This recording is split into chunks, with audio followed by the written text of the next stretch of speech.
বিজয়নগর উপজেলা থেকে Chandra union, Harashpur union এবং বুদন্তি ইউনিয়নকে সরাইলের সাথে সংযুক্ত করার প্রতিবাদে আমরা সর্বদলীয় আজকে বিক্ষোভ মিছিলের আয়োজন এবং অবস্থান কর্মসূচির আয়োজন করা হয়েছে।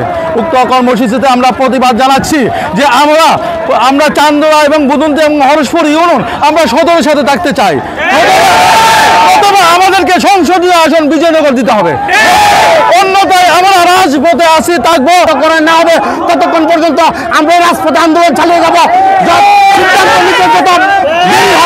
ততক্ষণ পর্যন্ত এই আন্দোলন তীব্র থেকে তীব্রতর হয়ে উঠবে।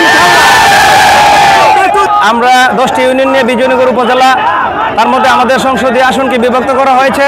বিজয়নগর উপজেলা থেকে চান্দরা, হরসপুর, বুদন্তিকে সরাইল এবং আশুগঞ্জের সাথে নির্বাচনী এরিয়া নির্ধারণ করা হয়েছে। আমরা এটা কোনোভাবেই মানতে রাজি না এবং আমরা মানব না। আমরা বিজয়নগরবাসী হয়তো সদরের সাথে থাকবো, নয়তো আমাদের বিজয়নগর আমরা একক আসন চাই। আজকে আমাদের বিক্ষোভ কর্মসূচি আপনারা দেখেছেন, আমাদের ব্রাহ্মণবাড়িয়া সদরে 3 আসনের বিজয়নগর উপজেলা 10টি ইউনিয়নে গঠিত হয়েছে। আজকে এই 10টা ইউনিয়ন থেকে আমাদের 3টা ইউনিয়ন কেটে নেওয়া হয়েছে, হরসপুর, চান্দরা, বুদন্তি।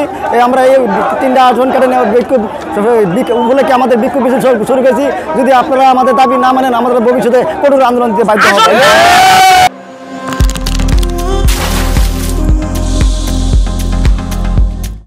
আমি বিজয়নগর উপজেলা শাখার হেফাজত ইসলামের সভাপতি হিসেবে আজকে দায়িত্বহীন কণ্ঠে যে বিষয়টা বলতে চাই সেটা হলো, এই বিজয়নগর যেভাবে অতীতে অখণ্ড ছিল এখনো অখণ্ড থাকতে হবে। বিজয়নগর ভবিষ্যতে একটা পূর্ণ আসনের রূপ আমরা চাই সরকার।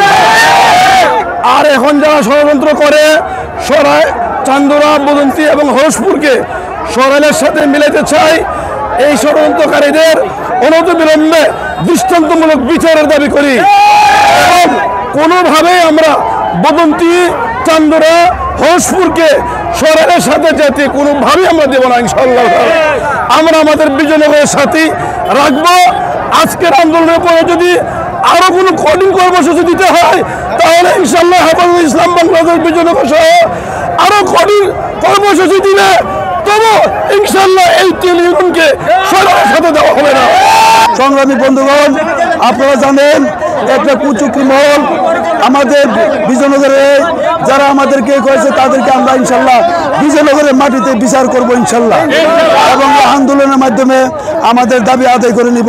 আর যদি নির্বাচন কমিশন যদি অতি শীঘ্রই যদি আমাদের দাবি না মানে তাহলে লাগাতার আন্দোলনের মাধ্যমে বন্ধ করে দেওয়া হবে ইনশাআল্লাহ।